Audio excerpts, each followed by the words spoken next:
আমার জানুটা কি করছে? দেখি তো আমার জানুটাকে। এই তো জানো, আমি এই যে এখানে মাঠে চাষ করছিলাম। তুমি যা দেখতে সুন্দর, তোমাকে দেখলে মনে হয় চাঁদের থেকেও বেশি সুন্দর, সূর্যের থেকেও বেশি জ্যোতি তোমার চেহারায়। তাই নাকি জানু? কিন্তু আমার সৌন্দর্যের তো দাম আছে। আমাকে পাওয়ার জন্য তোমাকে কিন্তু অনেক কিছু করতে হবে। আমি তোমার কাছে যা চাইবো তা দেওয়ার ক্ষমতা কি তোমার আছে?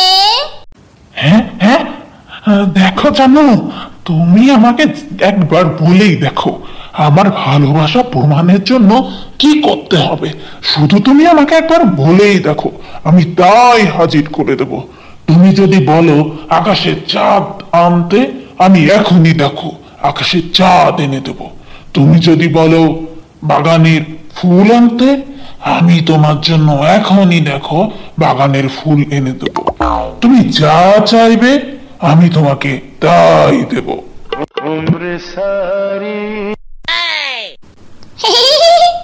দেখো জানো, ভালোবাসা হচ্ছে বাগানের ফুলের মতো। ফুল গাছে যেমন পরিচর্যা করতে হয়, ভালোবাসায়ও তেমন অনেক পরিচর্যা করতে হয়।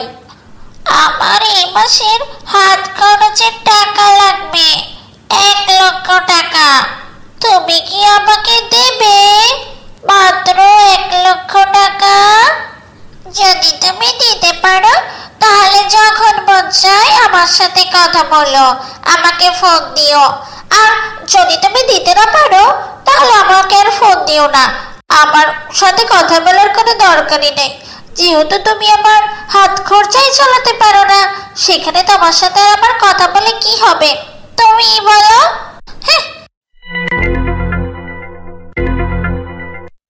না না না না না, সোনা পাখি, তুমি রাগ করো না।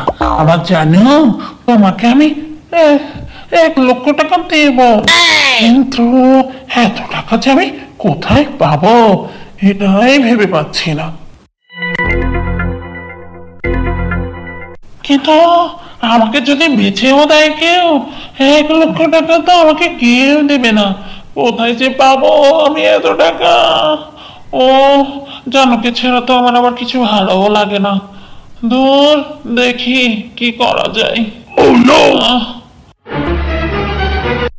টাকা সংগ্রহ করার জন্য মন্টু তার বাড়ি বিক্রি করে ফেলে আর মেয়েটিকে অনলাইনে পেমেন্ট করে দেয়। যেই না পেমেন্ট করা শেষ, তারপর থেকে এই যে মন্টু বাবু তাকে ফোন দিতেই আছে।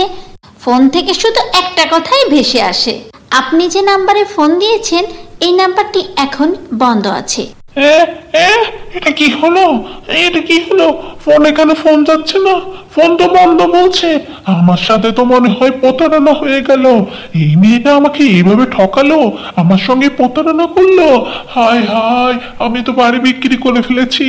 এখন আমি কোথায় থাকবো? এই মেয়েকেও হারালাম, এখন আমার কি হবে? হায় হায়, আমি তো সর্বশান্ত হয়ে গেলাম। হায় হায়, কে কোথায় আছো? আমার বাড়ি ঘর তো সব চলে গিয়েছে গো, সব চলে গিয়েছে।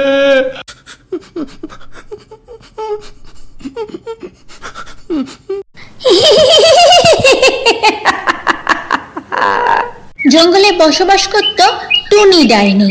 সে ফেসবুকে ফেক অ্যাকাউন্ট খুলে যুবক ছেলেদের সাথে প্রতারণা করত। সে ভিডিও কলে কথা বলার সময় বিভিন্ন ফিল্টার ব্যবহার করে নিজেকে এক রূপবতী কন্যাতে পরিবর্তন করত। ছেলেরা ভাবত তারা এক সুন্দরী যুবতীর সাথে কথা বলছে। তারা জানতেই পারত না যে ফোনের ওপাশে একটি ডাইনি আছে। জানো, আমি ছোট করে আর থাকতে পারছি না। আমার না বড় ঘর লাগবে। এ তুমি কি বললে? আমি একজন সাধারণ কৃষক জানু, আমি কোথায় পাবো বলো এত টাকা যে তোমাকে বড় বাড়ি কিনে দেব? এই বৃদ্ধ বয়সে তোমাদের বিলাসিতা আমি কিভাবে বহন করতে পারি বলো?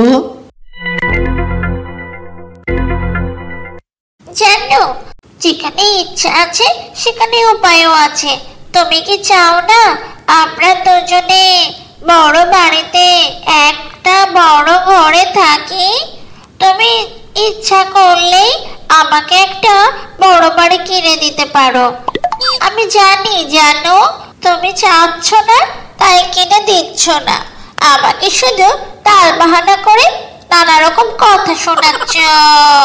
তুমি কি চাও না আমরা দুজনে একসাথে একটা সুন্দর সংসার গড়ি? আমাদের ছেলে মেয়ে নিয়ে আমরা একটা বড় বাড়িতে থাকি।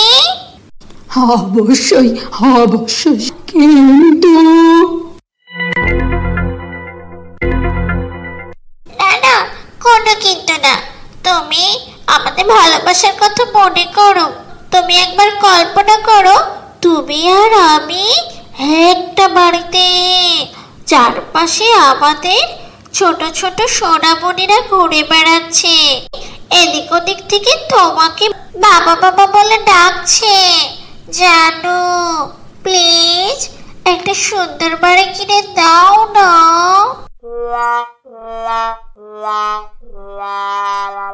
মেয়েরূপী ডাইনিকে খুশি করতে সেই কাকা তার বাড়িঘর সব বিক্রি করে দিল, আর সেই টাকা দিয়ে সে একটা বড় বাড়ি কিনলো।